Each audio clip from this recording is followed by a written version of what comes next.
Welcome to Human Potential at Work, the show where we explore social impact, inclusion, and empowerment of everyone, including persons with disabilities. Your host is Deborah Rue, CEO of Rue Global Impact, and co-founder and chairwoman of Billion Strong, an identity and empowerment organization designed to bring billions of voices of persons with disabilities together. To join the global community and to donate to the cause, visit billion-strong.org. That's billion-strong.org. And now, on to the episode.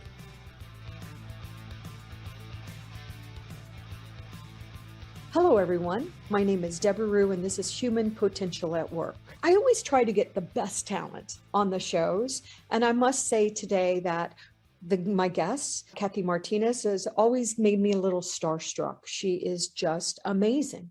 And I actually worked with her wonderful sister, Peggy, too, who is also amazing. Kathy Martinez she's got such a background. It is intense. It's amazing what she's accomplished. Kathy, welcome to the program.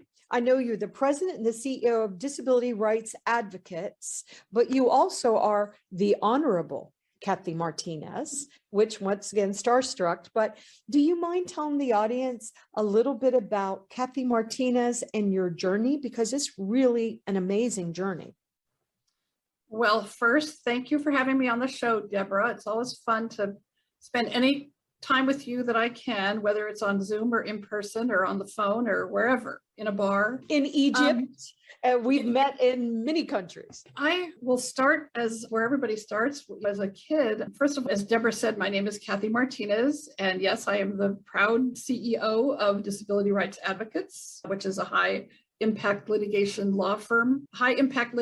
disability law firm, I should say. So I'm blind. I was born blind to a very, I would say, large Latinx or Latino family, depending on what generation you're from. My parents didn't realize that I was blind until I was about close to a year old. They knew something was up with my eyes, but they didn't realize exactly that I would be blind forever. They took me to many doctors, and we discovered that it was permanent. They were told to not have any more kids, but being the Catholics that they are or were, and still are, they went ahead and had kids after me. So my sister, as you mentioned, Peggy, who was born immediately after me, is also blind. Then they went and had two more kids who are not blind. So Peggy and I are the two middle kids of six. We were lucky. We grew up in an era where I really believe that people wanted to see mainstream education work. My mother did not want us to go to school far away from the house, and the school for the blind at that time was about 500 miles away from my house. So both my parents fought very hard to keep both Peggy and I close to it. We wanted to go to school near our house, and we were very lucky that we did. We both started mainstream in kindergarten. And again, I want to emphasize that I think it was an era where people were experimenting with quote unquote special ed. We were not the first kids in our districts to be mainstream, but we were some of the first. So for example, the value for us, or I'll speak for myself, the value for me in being mainstream is that I had experiences that were coincidental with my sighted peers. So for example, in reading circle in first grade, I was lucky enough to have the Braille book.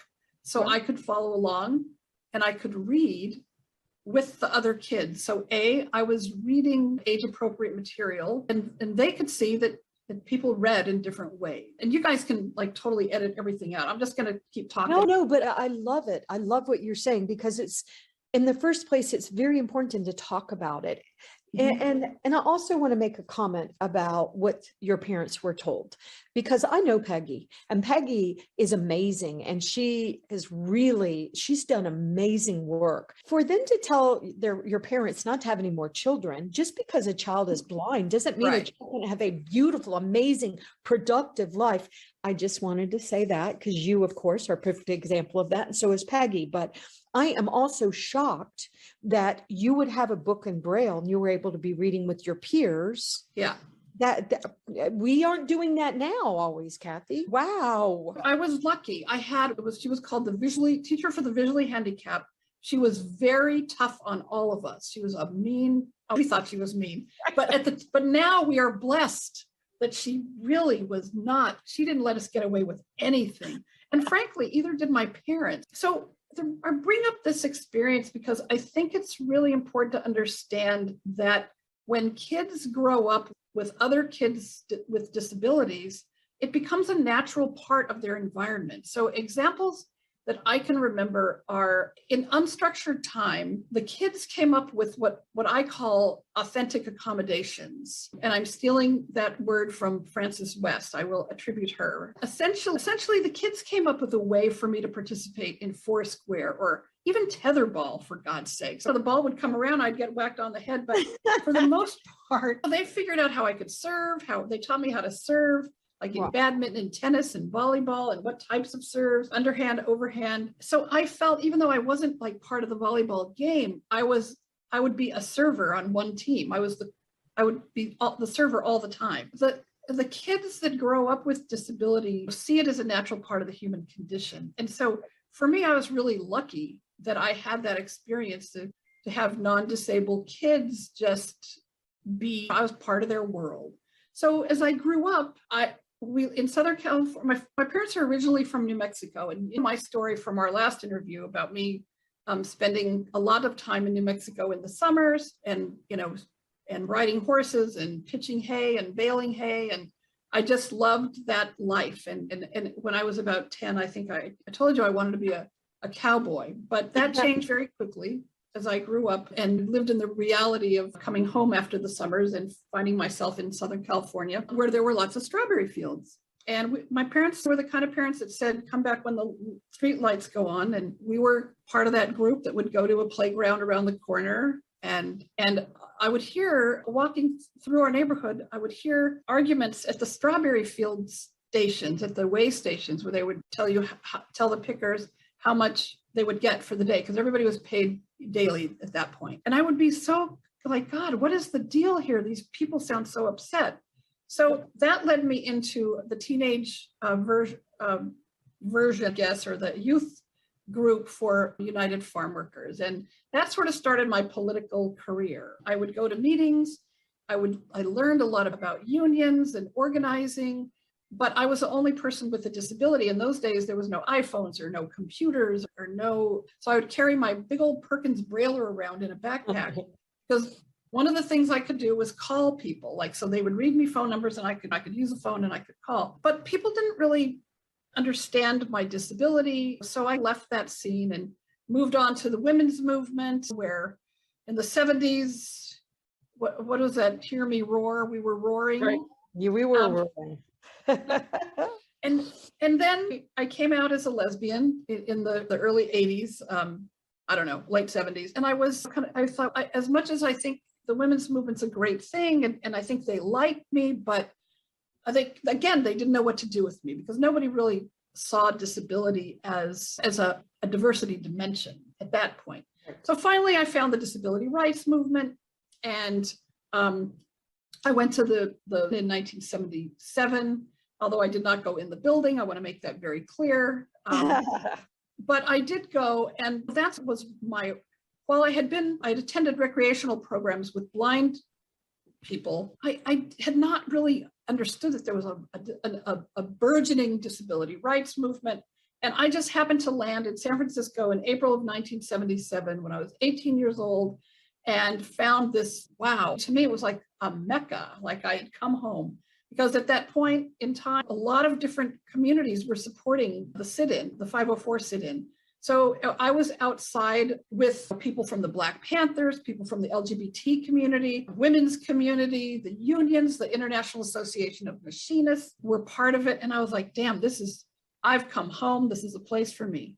So since then, I have other passions besides disability rights. One of them, of course, is I'm very interested in cultures and how people do things and how different cultures see disability and react to disability and treat people with disabilities. I was very influenced by a Japanese woman in my adolescence. And for that reason, I decided that I wanted to go to Japan. And so I spent my 18th birthday in Japan through a program with the Lions Club. It was a youth exchange program. I was there for 8 weeks. And that gave me the bug to travel. And so my passion for disability rights and learning about other cultures and different values and different points of view took me all the way through. Really, for about 30 years, I worked as a disability rights, advocate in the international arena. So Kathy, before we go there, I want to ask you a couple of questions. Sure. Sorry, I can really go on. No, it's really interesting. I'm sorry, but I think it's a very interesting story. And one of the things that I think is interesting is that, okay, you're a woman, so gender exclusion, you're Latino. Oh, okay. You have a disability and truly you're part of the LGBTQIA. You are like the diversity DEI check mark, a dream. Checklist. I know, you're like a dream. Wow, we get boom. But even more importantly, they get a very talented individual. So I love that you have supported and represented the other intersections. I just think that's so powerful. And I know also, as I want you to continue your story, but I want you to talk about something else that you and I have talked about recently, which is both you and I are over a certain age now. We are seniors. No, we are seniors.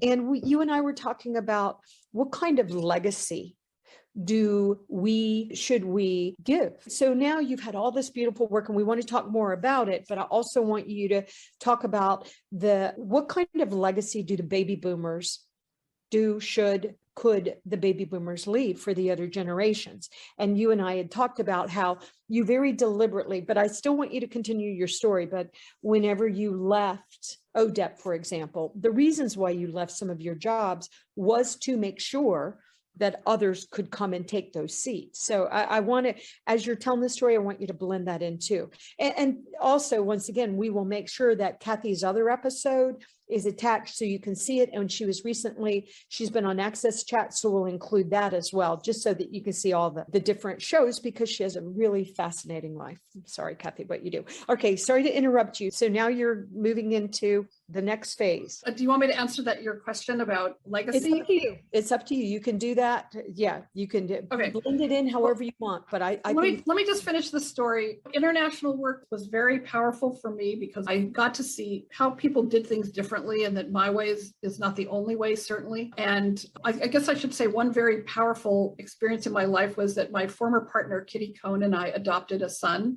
And we lived in Mexico when we did it. I don't think people realize we were gay because in Mexico, in Latin culture, a godmother plays a very significant role. Kitty was a wheelchair user. She's passed, and I'm blind. We were quite complementary. Our disability complemented each other. And when we lived in Mexico, people just assumed, oh, they're here to help each other, which we were. We were also in a relationship. So in about 2000, I realized hey, I'm doing all this work outside of the country. When I had gone to a farm worker camp in, I think it was like Delano or somewhere in Central California. And I realized, God, there's so many people with disabilities in this camp. And I thought it would be great to have to just focus on Latinos with disabilities.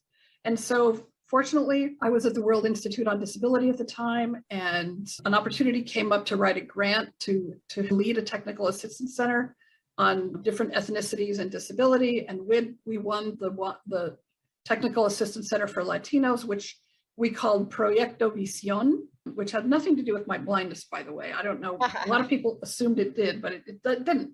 It was the vision that people with disabilities who are Latinx could work. So that really inspired me to dig deep into the Latinx community in this country. And I had to address a lot of cultural issues around disability that I experienced from my relatives and other people around shame and blame, and how do we bring a population into the disability rights movement that has different values other than middle-class white values. And so I guess that in addition to just being a blind person who did not want to live on SSI for my whole life, really, I guess I've always been, my passion has been economic justice.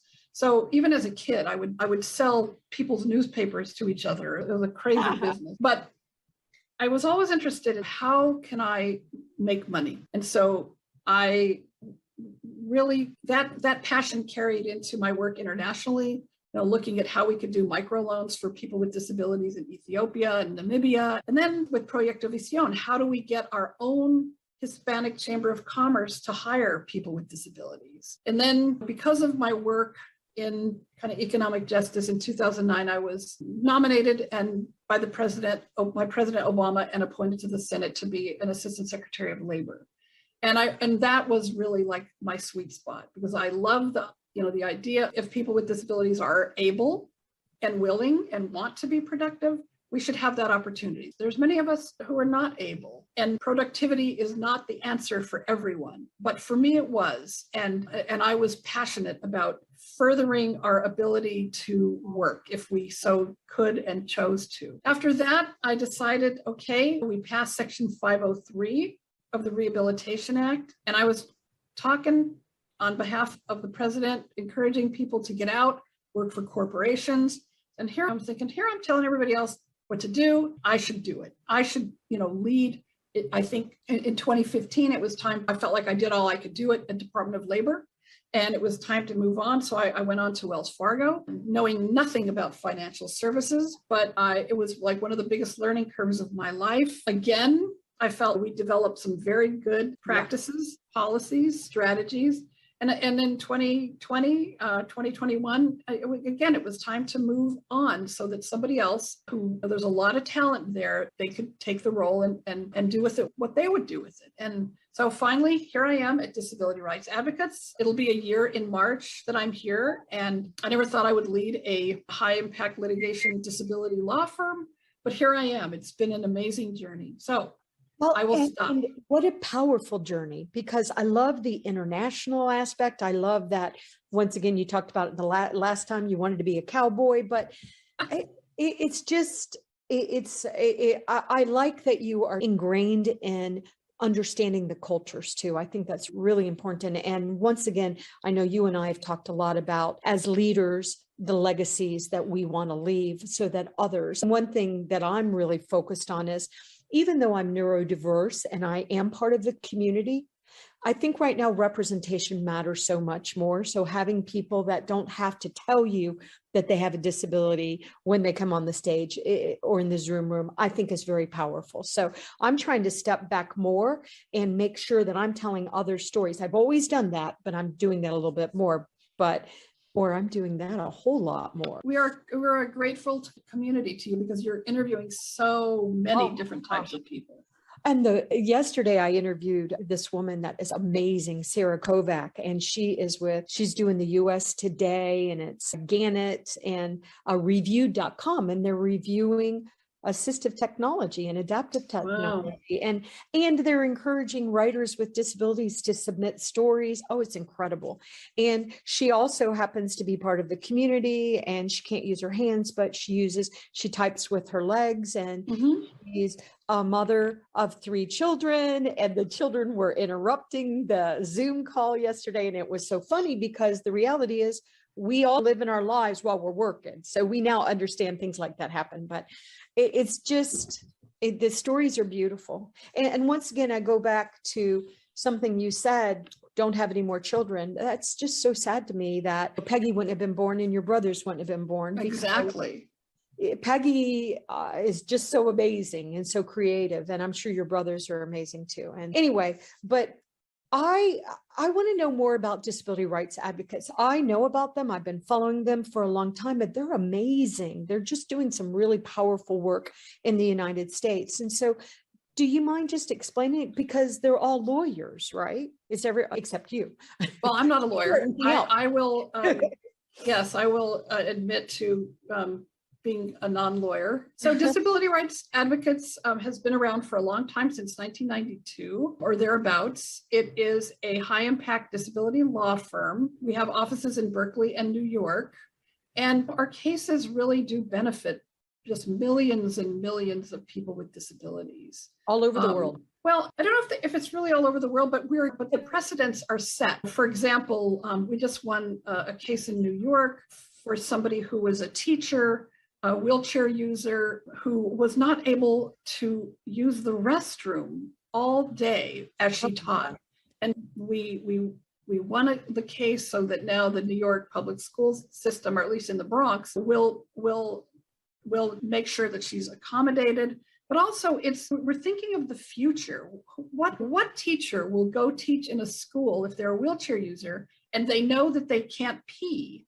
anytime during the day until they get home. Our goal, of course, it's to win cases, but it's also to set precedent and to take cases that are going to set really good precedent and develop really good disability law so that other people like our client will say, hey, I can teach in the Bronx. And even though I'm a wheelchair user, I can be successful. There's so many opportunities that I think we've opened up as a law firm. We've opened up many doors for people in the areas of housing and voting rights and transportation and accessible sidewalks and accessible websites. DRA is we're really looking to collaborate more with other social justice entities and organizations, with other, I should say, legal social justice entities and organizations and disability rights groups. We always have collaborated with disability rights groups, independent living centers, but we want to expand our reach. We know that there's certain populations that get more face time under the law than others. And we believe that the new disability justice movement, I guess it's not so new, but the disability justice movement, with the motto of nothing about us without us, is really the way to go. And you have to look at somebody's entire experience. Just passing laws, and we're blessed that we all did this in our youth, that we got laws passed, but there's also other attributes and dimensions that we have to be aware when we're taking our cases. And so our collaboration with other legal social justice firms is going to become critical so that everybody benefits from disability rights law.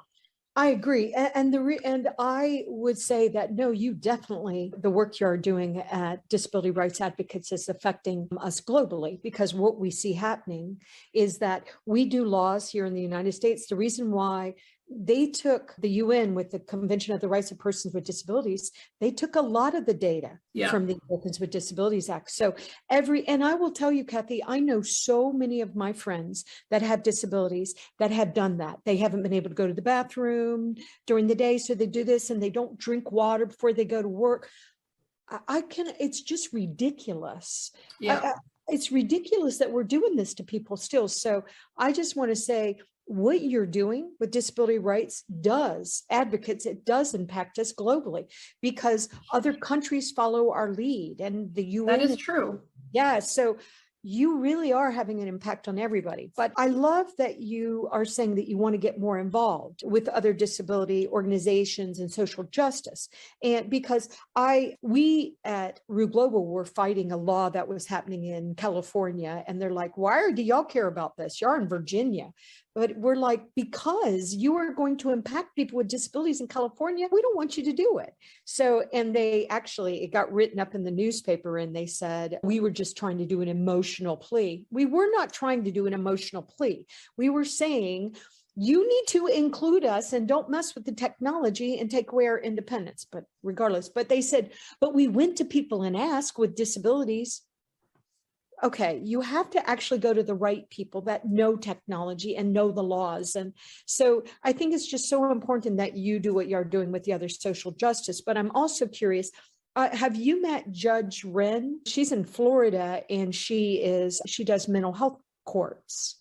And it is amazing work. I'm going to connect with her. It's incredible seeing a judge, and she was just on the program. I'll send you a link to the program, Kathy, but I'd love to see her get more engaged. I love seeing judges that really want to include us and not just put us in jail. 65% of people in jail in the United States have disabilities. So social justice is so powerful. Kathy, where do we go from here? What does disability rights advocates hope to do in the next 3 to 5 years, which is so hard to even think about 3 to 5 years, isn't it? Wow. First of all, one of the areas that we have been playing an increased role in is in prisons, Evan, and in the juvenile justice system and in the prison system. Because as you said, there are so many people with disabilities who are locked up. We have a case in Oregon where people with disabilities in prison are being forced to pay for their prostheses. And we have numerous cases representing inmates with disabilities or prisoners with disabilities, people in the juvenile justice system. We know some people even call it the school to prison pipeline. So we are aware that there's a massive population of people with disabilities in our prisons. We know that they're being discriminated against, and we are working in that area.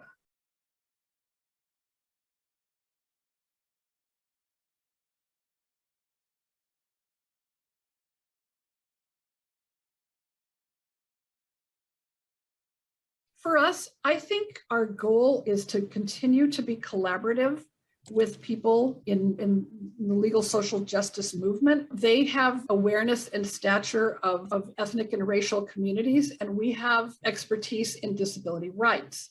The combination of us working together would absolutely increase our impact. It would totally expand the impact. And I think another goal is to look at what's happening in areas that maybe there aren't a lot of disability rights representation in. What's happening in states like Kentucky or Alabama, because there's many people there who are disabled that are not being represented. I think we're really expanding our capacity to both learn from and work with the overall social justice community.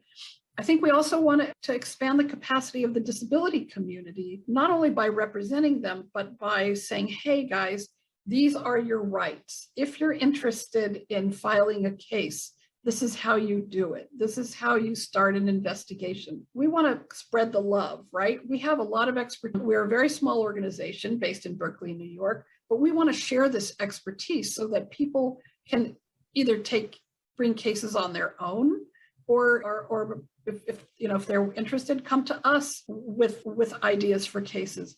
But not only are we litigating, we're also working with companies and organizations to provide technical assistance and help them strategize. Litigation is one tool in the toolkit, but collaboration and just working together is another way to go that is a lot less contentious. And we're definitely not afraid of litigation, but we're also expanding, our capacity to work with companies as advisors and access experts.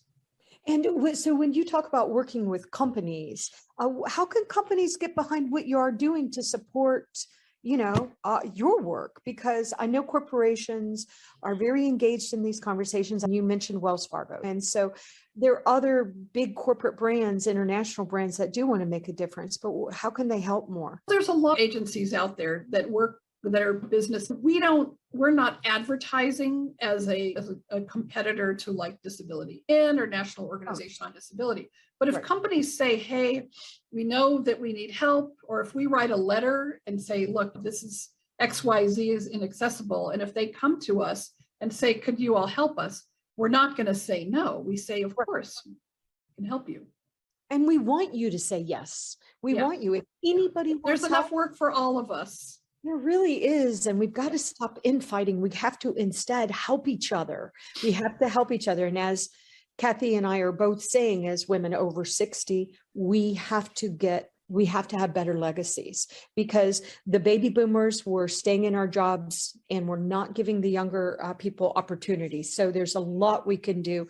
And also love how you're collaborating internationally, because often when I'm talking about this subject, people just want to talk about them from the US lens. But I thought you made a really important point I just want to go address.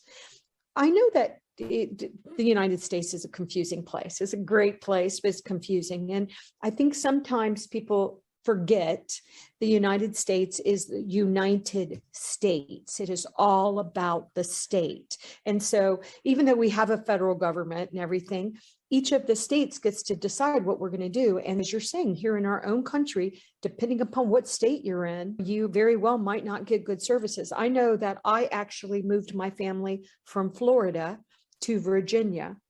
And a very big reason why I did it was because at the time, I don't know if it's true anymore, but at the time, Florida was prioritizing the elderly.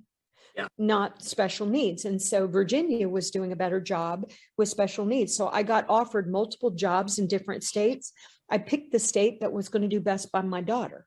And I've had people say to me, and I just want to say this so you can comment. I've had parents say to me, I'm just going to move. I'm going to leave Virginia and I'm going to go to Texas or whatever.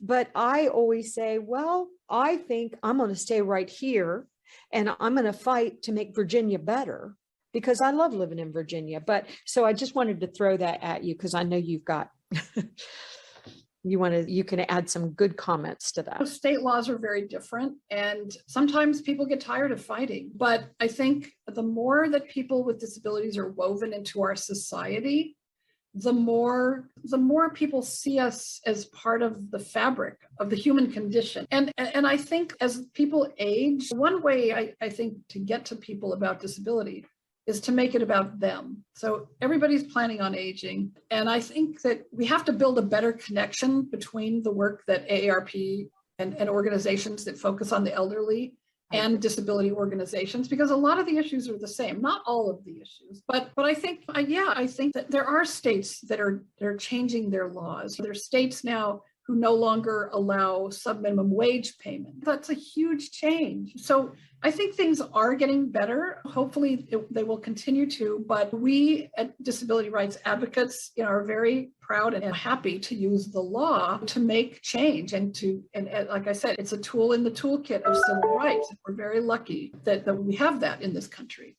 Yes. And I've talked about this a little bit on the show before. And so I just thought I would just have you do the intersections here. But I recently had Colleen Miller on, and she's with Virginia Disability Law Center. And I've had Andy Imperato on. Oh, good. Times, and he's Disability Rights of California. And how does Disability Rights Advocates work with groups like that? Well, I think we work very well and very often with groups like that. We currently have cases that we collaborate with Disability Rights California. We also collaborate with other social justice legal groups. We had an ICE case last year where we collaborated with numerous immigrants' rights groups to make sure that ICE either let people out of detention centers or reduced crowding in detention centers for people who were immune compromised, and so they wouldn't get COVID. So that case impacted about 20,000 people who were in ICE detention centers around the state of California. And that was an amazing collaboration between DRA and immigrants' rights groups. I love the work you're doing. I just love it. So I know that I don't know how to tell time, and I've gone way over 30 minutes, but I love talking to you. You've led such a very powerful, interesting life. But I want to make sure that everybody knows. And so if you don't mind, I'm just going to read them out, Kathy, but I want people to know how to get in contact with you. So the Disability Rights Advocates email address, and we'll put all this in writing too, is dralegal.org. And they're very good on social media, being very consistent with that. So on Facebook, it's DRA Legal. On LinkedIn, it's you have to do it different. So it's disability-rights-advocates. And on Instagram and Twitter, they're also DRA Legal. And I say that because please go out there and promote their post and look what they're doing. And if you have ideas about social justice projects, get with them. And also, Kathy, I'd love to connect y'all with what they're doing over at review.com, because I think y'all could add a lot of value to what they're doing, and they want to partner on stuff like that too. I'll connect the dots there. But great. Yeah, as you said, we're all in this together. So we're stronger together. But let me give you the last words. Thank you again for being on the show, Kathy. I'm just so impressed with your leadership. Thank you. Thank you. Always interesting. Where are you going to go next, and what you're going to do next, and what you're going to change. But let me what are your hopes for 2022 and beyond for our community? My hopes are that we can continue to bring the issue of disability into the light in lots of different communities, and also to move out of our, I don't know how to say this, but as we've discussed before, it's important to keep training people with disabilities, to give people opportunity, to shine. So many of us have been in our jobs for so long in our community that I for one, would promise to lead as an example of somebody who has trained people and then moved on. And I will continue to do that because I really believe I'm 63. There's a lot of talent who's younger than me. And I certainly don't have all the answers. I have a few, but I'm a lifelong learner. And every time I with our succession plan at DRA, we've already started it. I have no intentions of leaving anytime soon, but at some point I will. And there is talent that's up and coming and that's capable of leading this organization. And so I guess my hope for the future is that we continue to provide opportunity for folks with disabilities of all ages, and that disability becomes more a part of the fabric of our society. And it's not such an anomaly or strange, but that it just kind of like curb cuts. I know people are sick of that example. Curb cuts were invented for people with disabilities, and now everybody uses them. So I guess culturally, I would like to see disability, I would like to see people's mindsets change and view disability as a natural part of the human condition, something that we're probably all going to experience at some point, and to really support the laws that and the work that is leading toward disability justice. Oh, so well said. So well said. And we are going to experience it. My grandmother had really bad arthritis, and I also am 63 now. And I was trying to get a top off of a paint can the other day, and you have to squeeze. I was like, I can't even do this. So we all benefit, disability inclusion, and we're just trying to humanize this. So Kathy, thank you. And thank you to disability rights advocates for what they're doing. If y'all weren't here, things would be so much worse. So we're just so thankful for disability rights advocates, and we all need to get behind it and support what they're doing with social justice. Thank you, Kathy. I hope you'll come on again. Thank you so much for being a special advisor to the Billion Strong Board. That is such a gift. Thank you for your international leadership. So thank you, Deborah. It's been my pleasure, and keep doing what you're doing. Yeah, thank you, Kathy. Thank you. I will see you on LinkedIn Live. So all right. Bye, everybody. Thank you. You've been listening to Human Potential at Work. To learn more about Rue Global Impact, visit rueglobal.com. And to learn more about Billion Strong, an identity and empowerment organization designed to bring the billions of voices of persons with disabilities together, you can join the global community and donate at billion-strong.org. That's billion-strong.org.